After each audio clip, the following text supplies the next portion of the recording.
Palabra editada. Muchas veces hemos cambiado la palabra de Dios a nuestra conveniencia. Hemos maquillado algunas verdades. Hemos editado algunos versículos, algunos capítulos a nuestro antojo. Cuando eso desagrada a Dios, porque su palabra es única, su palabra es real, su palabra no cambia, su palabra no muta. Y para Dios el pecado es pecado y hay cosas que Dios abomina. Hay cosas que nunca van a entrar al reino de los cielos. Dios ama al pecador, pero no al pecado. Y si no predicamos la verdad tal y como es, muchas personas pueden creer que tenemos un Dios que puede aceptar ciertas cosas y estamos engañándonos a nosotros mismos y estamos engañando también a las personas. Prediquemos la palabra de Dios tal y como es. Obviamente con la gracia y el amor que nos caracteriza como hijos de Dios, con la paciencia que Dios nos ha tenido, también alcancemos a otros con esa verdad. Pero a lo que yo me refiero es que en estos últimos tiempos he conocido muchas personas que miraban la palabra de Dios de una manera y conforme fueron pasando los años dijeron, bueno, es que este pecado no es tan malo. Y a veces buscamos consejos incluso para amoldarlo a lo que nosotros pensamos. Y ya alguien nos dijo que algo está mal, pero buscamos a más consejeros para ver si alguno nos da un consejo conforme a lo que nosotros queremos oír. Y tenemos que entender que con Dios no es así. Cuando ya estamos en los caminos de Dios, nosotros como hijos tenemos que entender que hay bendiciones, que hay cosas muy lindas, pero hay demandas también para obtener esas bendiciones. Lo digo porque a veces podemos leer un capítulo y sacamos lo más bonito, las promesas. Oh, Dios promete estar conmigo, Dios promete no abandonarme, Dios promete proveerme y me agarro de todo eso. Pero cuando encontramos una demanda, preferimos cerrar la Biblia porque no nos gustan las demandas. Tenemos que entender que detrás de una promesa siempre hay una demanda. Es decir, yo te bendeciré, dice el Señor, pero si tú me colocas en el primer lugar de tu vida, yo te voy a proveer y te voy a proteger y voy a estar contigo donde quiera que vayas, siempre y cuando me ames solo a mí, me ames con todo el corazón, con todas tus fuerzas, con todos tus pensamientos, con todo lo que eres, con toda tu alma. Tenemos que entender eso porque hay muchas personas que a veces están esperando las bendiciones y no llegan y dicen, ¿por qué es que Dios no me bendice? Y es que no leyeron el capítulo completo o no entendieron el contexto real del asunto. Dios demanda obediencia y cuando hay obediencia, hay bendición. Y probablemente en todo este tiempo Dios ha estado demandando algunas cosas de ti, pero a veces preferimos hacernos de oídos sordos. A veces preferimos tratar de no escuchar porque no nos conviene. Y algunos incluso prefieren no acercarse mucho a Dios porque dicen, si yo me acerco a Dios, si yo doblo mis rodillas, yo sé que Dios me va a decir que deje esto, que deje esta persona, que deje esta relación, que deje ciertas amistades que no me convienen. Entonces prefiero no acercarme porque sé que Dios va a demandarlo de mí. Y perdemos tiempo. Y dejamos que el tiempo pase y nos estamos perdiendo lo mejor. Nos estamos perdiendo la bendición de hacer a Dios nuestro Dios y que Él gobierne completamente en nuestra vida. Y si vemos la historia del pueblo de Israel, es sorprendente. Cómo Dios les promete estar con ellos, les promete ser su Dios, les promete defenderlos, les promete una tierra prometida al final de todo. Siempre y cuando no tengan otros dioses delante de Él. Él quería ser el único Dios, porque yo soy Jehová, dice su palabra, fuerte y celoso, que visita la maldad de los hombres desde la primera hasta la cuarta generación. Pero ellos, ¿qué hacían? Volvían a buscar a sus dioses, extrañaban la vida en Egipto, se quejaban, renegaban, murmuraban. No estaban nunca satisfechos, no estaban nunca conformes cuando Dios solamente demandaba algo de ellos, fidelidad. Y ellos no querían, ellos estaban hartos de su vida y ellos amoldaban lo que escuchaban de Dios a su conveniencia. Yo quiero hablarte acerca de un caso de obediencia que a pesar de que a este hombre no le gustó la demanda de Dios, fue obediente y Dios lo levantó y Dios lo bendijo y por sobre todo lo sanó y lo restauró. Naamán era un hombre importante. Naamán era la mano derecha del rey. Naamán era un hombre que no perdía ninguna batalla, pero Naamán era un leproso y no podía con esta enfermedad que era incurable en aquellos tiempos.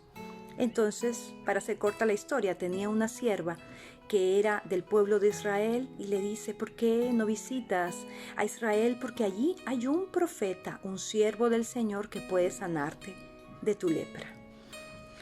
Y en pocas palabras, él llega a la puerta del siervo de Dios, y el siervo de Dios era el profeta Eliseo. Eliseo no sale a recibirlo, envía a su criado y la orden es esta: báñate 7 veces en el río Jordán y quedarás sano. Naamán estaba muy desconcertado. Número 1, porque el siervo de Dios no salió a recibir a alguien tan importante. Número 2, porque el río Jordán era un río muy sucio. Número 3, porque decía: habiendo mejores ríos en Damasco, ¿por qué me mandan a bañar en este río? Yo no quiero hacerlo. Y sus oficiales tratan de hacerlo entrar en razón y le dicen: Naamán, tú no serías capaz de hacer cualquier cosa con tal de quedar sano, obedece. Y él no quería, y era una lucha. Él no quería meterse a ese río, él no quería obedecer, él veía que todo esto era algo ilógico y él decía: ¿no era más sencillo que el siervo de Dios salga de su casa y ponga su mano sobre mí y yo quede limpio de mi lepra? Obviamente, él quería manejar la palabra de Dios a su conveniencia. Él quería que se haga todo de acuerdo a lo que pensaba. Él no quería obedecer, a él le costaba obedecer, siendo una persona muy importante, teniendo argumentos y viendo algo tan ilógico en todo esto. Pero al final obedeció, se sumergió en ese río no tan limpio durante 7 veces y al salir quedó su piel tan limpia como la de un niño. Cuando yo leía ese texto en estos días, me sorprendía cómo, cuando nosotros obedecemos, y aunque no nos guste, Dios honra la obediencia de sus hijos. Dios más que nadie sabe cuando algo a ti no te agrada, pero también sabe cuando luchas en contra de lo que tú piensas. Y tu único deseo es obedecer a Dios, y tu único deseo es alegrar su corazón. Y cuando eso sucede, Dios derrama una gran bendición sobre nosotros. El mensaje para ti en este día es: no amoldes la palabra de Dios a tu conveniencia. No maquilles las verdades del Evangelio. No lo cambies a tu antojo. No porque tu mente cambie muchas veces y te dejes disuadir por algunas personas. La palabra de Dios va a cambiar de acuerdo a eso. Para Dios el pecado es pecado. Para Dios la gracia es gracia. Para Dios la verdad de Jesucristo es única. Para Dios el Espíritu Santo es uno solo y mora en nosotros. Hay verdades que no se cambian. Hay principios que son parte del fundamento del reino de los cielos. Hay cosas que probablemente estás haciendo que va a ser un impedimento para que tú llegues al reino de los cielos. Y tú me dirás: ¿pero por qué me lo dices? Es necesario que alguien te lo diga. Tienes que leer las verdades. Hay cosas que a Dios le parecen pecado, aunque a ti no te parezcan pecado. Hace poco, hablando con mi hermana, me decía: Milén, ¿y es porque algunas personas hacen estas cosas? ¿Por qué no sienten de alguna manera un remordimiento de conciencia siquiera? ¿Cómo pueden estar comportándose de esta manera y hablando de Dios al mismo tiempo? Y yo le digo: es que muchas veces no todos ven el pecado como nosotros lo vemos. Cuando ya estamos en la verdad de Dios, nos damos cuenta un poquito con respecto a la óptica de Dios, cómo Dios ve y visualiza las cosas. Yo recuerdo en algún momento de mi vida teniendo una doble vida, bailando en el colegio, haciendo unas cosas no muy agradables delante de los ojos de Dios y cantando en la iglesia. Y a mí me decían: Milén, lo que estás haciendo está mal. Y francamente no era de que yo tuviera la conciencia cauterizada, sino que no sabía la verdad. Y ante mis ojos, eso no estaba mal. Yo decía: ¿qué de malo estoy haciendo? No estoy haciéndole daño a nadie. Así era como Milén pensaba. Pero cuando ya doblo mis rodillas, cuando ya lo busco, cuando empiezo a adorarlo, cuando empiezo a leer los capítulos, los versículos, uno por uno, el Espíritu Santo comienza a hablar en mi corazón y a decirme: hija, esto no está tan bien. Hija, esto no me agrada. Hija, esto ya no lo hagas más. Quizás tus motivaciones no eran las incorrectas, pero esto a mí no me agrada. Esto no me gusta. Y cuando Él me lo decía de esa manera, yo decía: papá, yo quiero alegrar tu corazón y yo quiero que dibujes sonrisas allá en el cielo. Yo no quiero que tú frunzas el ceño al verme, porque mi vida no es agradable delante de ti.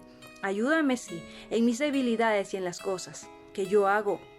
Ayúdame a renovar mis pensamientos, mi intelecto con tu verdad. Poco a poco, Él empezó a crecer en mí y ya empecé a ordenar mi vida. Pero yo no tenía conocimiento de que eso no le agradaba a Dios.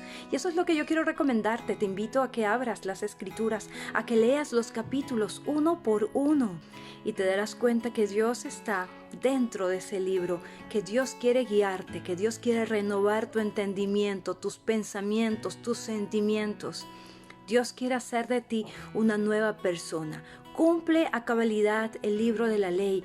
Cumple lo que Él demanda de ti. No te hagas de oídos sordos y alegrarás el corazón de Dios.